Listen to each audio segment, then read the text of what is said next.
When I got back to my office after lunch, two compliance inspectors were going through my drawers like raccoons in a garbage can regular examination.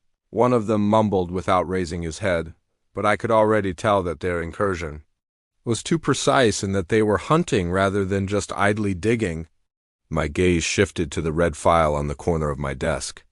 Their hands froze when I leaned against the doorframe, undoing my tie and remaining calm as usual. They had already looked a little altered.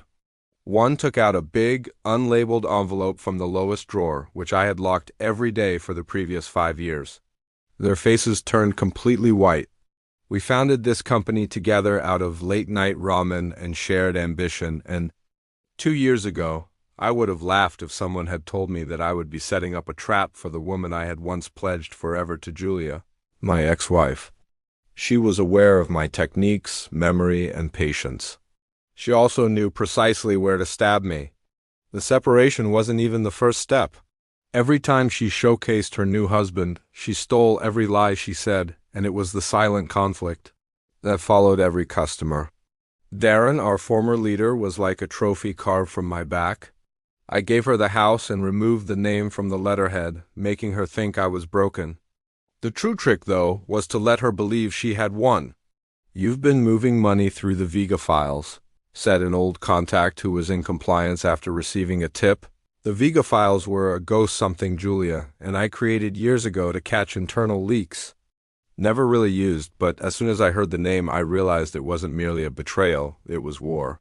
That night, I drank whiskey over ice, stared at the ceiling, and started constructing the foundation. The city was rain-slicked, bleak, and cold, a perfect reflection of the storm that was silently brewing behind my eyes. I hung up and went for a stroll. I started by subtly mirroring every system she had previously assisted in designing for audit trails. Fake folders access points that are fake. I brought the Vega files to life, but just in metadata, which piqued curiosity enough for someone to notice. After that, I whispered to one of Darren's former interns that I was collaborating with unreported investors. Played stupid left, providing the desperate with just enough digital crumbs to follow. The second thing I did was to update the actual documents that showed Darren had embezzled client money months prior to the divorce. I ignored it at the time. Julia pleaded with me not to destroy him, said that he had erred and that she would correct it, but she never did, so I retained the documents. Evidence becomes stronger and more indisputable with time, much like wine. Additionally, I protected everything using Julia's previous password on the company's encrypted backup system in case they attempted to get smart. When irony is layered, it tastes better. Today was the last day. They arrived at lunch, knowing I would be away. This was a classic move, most likely orchestrated by Julia's secretary, who was intimately aware of my schedule.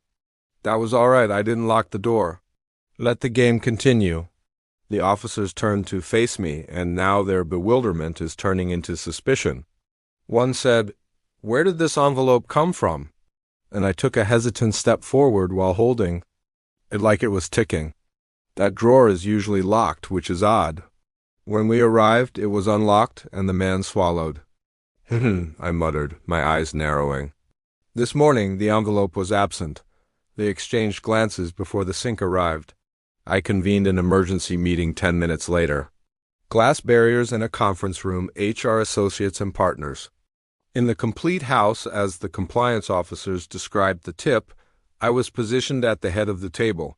When I drew out the second envelope, the one addressed to the board, I said, "I've been waiting for this day," slowly opening it. "You all deserve the truth." I noticed Julia fidget uneasily in her seat while Darren remained smug, arms crossed, and jaw clenched.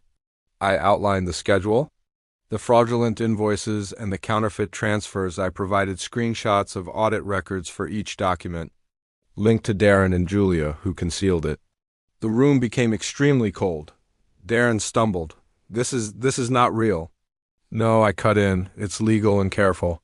Each file has a timestamp, and each login can be tracked."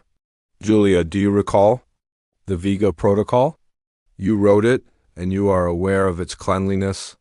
She remained silent and just gazed, as though the previous 2 years had fallen on her shoulders. I approached her and put a signed confession on the table. Naturally, I had Darren sign this as we were preparing for the merger.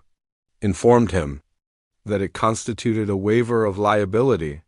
"You tricked us," Julia finally murmured in a tiny voice as one of the partners muttered a profanity. I leaned in and said, "No, you tricked yourselves. I just built the mirror." Compliance immediately suspended them both. Although there would be an internal probe, the harm had already been done. Customers left since I had foreseen the impact. My stock did not decline along with the company's. A few months ago, I surreptitiously hired new employees, moved devoted clients under an NDA, and launched a new company. I was already across the street observing the smoke rising when the fire started. It's amusing that some believe that loud, dramatic speeches, overturned desks, and yelling matches during downpours are the best ways to exact retribution. However, true retaliation is a slow, stealthy operation. It drives the knife clean between the ribs after waiting for it to become dull from lack of use. I don't feel bad. Not for the collapse, not for the trap, and not even for the quiet that ensued. I learned how to construct from Julia, and I learned how to lie from Darren. They referred to what transpired as a scandal, but I call it closure. I just returned the favor with interest. And while I sit in my new office, which is brighter and ghost-free, I remember the instant they opened the drawer, the fear in their eyes, and the quiet before the fall. After all, the greatest way to exact revenge is to perform it like a routine inspection that is anticipated but never planned.